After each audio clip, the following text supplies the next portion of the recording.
Question number 4 बिल्कुल question number 3 की तरह है, सेम, बस इसमें क्या अलग है, केवल ये इस क्वेश्चन को इसलिए यूनिक बनाता है क्वेश्चन नंबर 3 से कि क्या तुम्हें सरप्राइज वाला आंसर मिला, तो उसको डिस्कस करो अपने टीचर्स से, इस क्वेश्चन में है।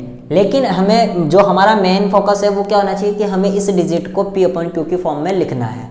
तो P अपॉन Q की फॉर्म में लिखने के लिए मैंने बताया था, सबसे पहले तुम इसको एज्यूम करो, यानी let x is equal to 0.999 dot dot dash equation first. फिर मैंने बताया था कि इसको मल्टीप्लाई करते हैं, लेकिन उस डिजिट से मल्टीप्लाई करते हैं, उतने नंबर से मल्टीप्लाई करते हैं जितनी डिजिट रिपीट होती है। इसमें केवल एक 9 नंबर ऐसा है जो बार बार रिपीट हो रहा है, यानी सिंगल डिजिट है, तो इसको हमने क्या करा, मल्टीप्लाई बाय 10 से मल्टीप्लाई करा तो 10x 9.999 इक्वेशन नंबर सेकेंड। अब क्या करेंगे, इक्वेशन सेकेंड में से इक्वेशन फर्स्ट को माइनस करेंगे तो 10x माइनस x 9.999 0.999 इसको माइनस करेंगे तो 9 और 10 में से x माइनस होगा तो 9x, ये 9 इसके मल्टीप्लाई में है तो इसके डिवाइड में जाएगा, यानी x इज इक्वल टू 1। मैंने देखा 0.999 को जब हम P अपॉन Q की फॉर्म में लिखेंगे तो क्या लिखेंगे, 1, यही हमारा सरप्राइज करने वाला आंसर है। तो इसलिए कहते हैं हम कि जब अगर किसी पॉइंट के बाद अगर 99 रिपीट हो रहा है तो हम उसको राउंड फिगर में उसके आगे वाली वैल्यू कर देते हैं, जैसे 1.999 होता तो हम उसको क्या कर देते हैं, 2 कर देते हैं। क्लियर है। अब क्वेश्चन नंबर 5 का मैंने डिवीजन पहले ही करके रख लिया है, क्योंकि इसको करता तो वीडियो ज्यादा लंबा हो जाता। लेकिन आइए समझते क्वेश्चन क्या कह रहा है। क्वेश्चन कह रहा है कि जब मैं 1/17 का डेसिमल एक्सपेंशन करता हूं तो बताइए कि उसके डेसिमल एक्सपेंशन का जो रिपीटिंग ब्लॉक होगा उसमें मैक्सिमम कितनी डिजिट होगी, और तुमने पता लगा लिया। उसके बाद तुम्हें डिवीजन को करके भी बताना है क्या तुम्हारा आंसर सही था। तो इसको करने के लिए जितना जो डिनोमिनेटर होता है वो एक स्पेशल कंडीशन रखता है कि तुम्हारे डिनोमिनेटर से यानी तुम्हारे हर से एक माइनस कर दो, यानी 17 में से एक माइनस करा तो 16, यानी इसकी डेसिमल एक्सपेंशन में कितनी डिजिट होगी, 16 डिजिट होगी। तो हमने इस तरीके से परफॉर्म करा, ये इधर यहाँ इसके आगे जगह नहीं थी इसलिए मैंने यहाँ रखा है इसको। तो आओ गिनते हैं कि हमारे डेसिमल एक्सपेंशन में 16 डिजिट आई है, 1 2 3 4 5 6 7 8 9 10 11 12 13 14 15 एंड 16, यानी हमारा आंसर बिल्कुल सही। अगर सपोज करो इसके अलावा कोई नंबर होता 1/8 तो उसके डेसिमल एक्सपेंशन में कितनी डिजिट होती, 7। क्लियर है। क्वेश्चन नंबर 6 क्या कह रहा है, क्वेश्चन नंबर 6 कहता है कि रेशनल नंबर के एग्जाम्पल दीजिए जो P अपॉन Q की फॉर्म में लिखे जा सकते हैं, लेकिन याद रहे P और Q जो है वो कोप्राइम नंबर होने चाहिए, यानी उनका कोई भी कॉमन फैक्टर नहीं होना चाहिए एक को छोड़कर।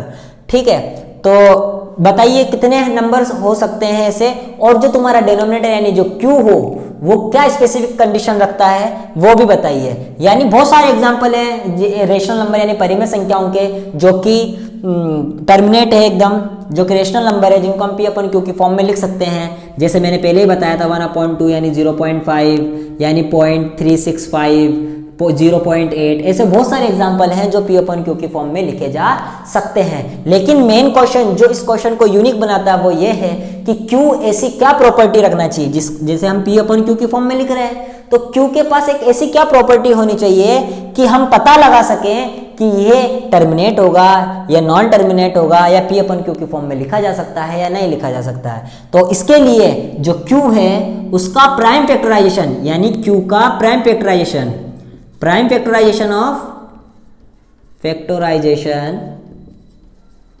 of Q is in the form 2 की पावर m इंटू 5 की पावर n। यानी जब जैसे सपोज करो इधर 15 होता तो 15 का प्राइम फैक्टराइजेशन क्या होता है, जैसे नंबर होता हमारा 1/15, ये है 1/15, तो इसका प्राइम फैक्टराइजेशन क्या हुआ 1/3 इंटू 5। मैंने देखा कि 5 तक तो ठीक है लेकिन 3 आ गया, तो इसके डेसिमल एक्सपेंशन यानी इसके प्राइम फैक्टराइजेशन के अंदर, डिनोमिनेटर के प्राइम फैक्टराइजेशन के अंदर 2 और 5 के अलावा कोई नहीं होना चाहिए। अगर कोई अदर नंबर है तो वो टर्मिनेट नहीं होगा, वो रेशनल नंबर नहीं होगा। लेकिन अगर केवल 5 है तो भी रेशनल होगा, अगर केवल 2 है तो भी रेशनल होगा। लेकिन अगर इन दोनों के अलावा कोई अलग अदर नंबर है तो फिर वो रेशनल नंबर नहीं होगा। क्लियर है? Question number 7, right 3 numbers whose decimal expansion are non-terminating, non-recurring। non-terminating, non-recurring क्या बताया था मैंने कि जब किसी का हम डिवाइड करते हैं किसी नंबर्स का तो उसका डेसिमल एक्सपेंशन एक कोई नंबर बार बार रिपीट करना है सीक्वेंस में, जैसे एक बार 0, फिर डबल बार 0, फिर ट्रिपल बार 0। जैसे कि हम 3 क्या हम बहुत सारी लिख सकते हैं, लेकिन हमें इस क्वेश्चन में 3 ही लिखनी है। तो फर्स्ट तो मैंने लिखी जैसे 0.10, 100, 100 एंड सो ऑन, इस तरीके से। सेकंड लिख दी मैंने, सपोज करो 0.20, 200, 200 एंड डैश डैश डैश।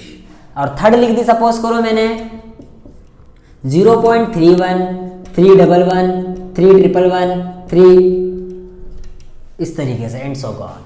तो ये 3 हमने क्या लिख दी, non terminating and non recurring numbers जिसका डेसिमल एक्सपेंशन ये है। Question number 8, find 3 different irrational number between 5/7 and 9/11। ध्यान देना, इरेशनल नंबर कौन से होते हैं, ये वाले जो एक सीक्वेंस में रिपीट कर रहे हैं। तो एक बार हम ऐसा करते हैं, 5/7 का डिवाइड करते हैं तो ये आएगा 0.71, और 9/11 का डिवाइड करते हैं तो ये आएगा 0.81।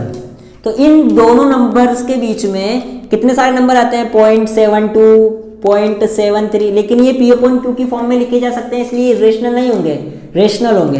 तो हमें कैसे क्या फाइंड आउट करना है, जैसे 71 के बाद मैं 72 ले सकता हूं, तो 720, 7200, 7200 एंड सो ऑन। और जैसे एक और नंबर ले लिया मैंने, सपोज करो ले लिया मैंने 741, 7411, 7411, एक सीक्वेंस में नंबर रिपीट हो रहे हैं। इस तरीके से एक और ले लिया, जैसे 0.80, 800, 8000, 8000 डैश डैश डैश।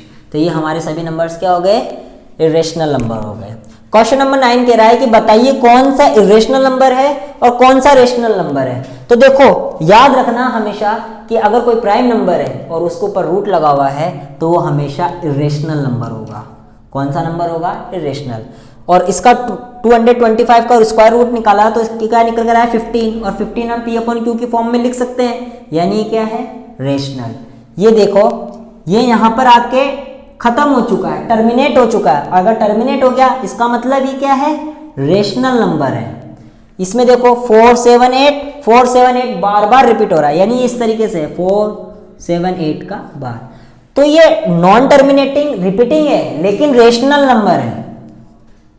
लेकिन क्योंकि हम इसको क्या कर सकते हैं, P/Q की फॉर्म में लिख सकते हैं, क्योंकि हमने क्वेश्चन नंबर 3rd और 4th कराया था, इसलिए ये क्या है, रेशनल नंबर।